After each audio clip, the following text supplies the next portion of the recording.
Asikisi man tata Yesu man isele ndim uncediswa uyandazi kaloku soloko ndikho apha ecaweni mntama asikisi man uyanibona ndiphatha kakuhle izihambi njengosara ndivulile kwa umzi wam uba mabancedakale uyayibona loo nto.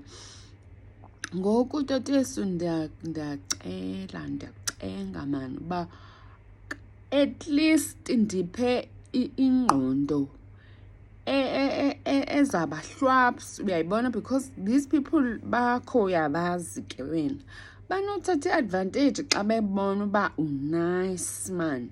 So bendicenga ndicela uba at least ndilumkise okwenyoka, undipheke intliziyo noko emnene njengamajuba, but mandilumke Yesu, mandilumke. Abantu bakho banobuqhophololo nobuqhetse tata mandilumke Yesu, mandibabone beseza phaa uba umntu uza uphethe ntoni esandleni sakhe. Hayi ndiprotecte Yesu, protect and ndikhusele.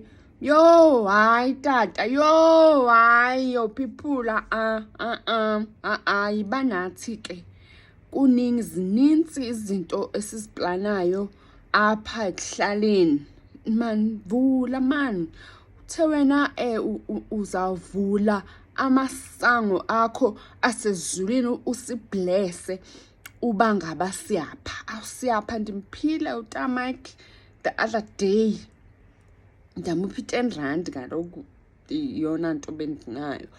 Anyway, vula ke ngoku mani undiphe noba ke yi-100 million, andifuni nto eninzi, just 100 million ndizokwazi uba ndijonge uba intoni endingayi uyayibona. Tata tata ndenzele uncedo tata, ndenzele tata. Yo zininzi izinto ndizenzayo for abantu bakho. Yo hayi man. Anyway ke ndiyabulela ke kunintsi ukuhle ondenzela kona, abantwana bam kwanomuzi wam, nabazali bam kaloku nabo they still pray for us, and ndiyandiyibona uba iprayer kamama le iphendule apha. So ke ndiyabulela nezitshomi zam man, itshomi zam zirayithi qonda ewe. So ndiyabulela namabhizinisi Yesu, ndiyabulela.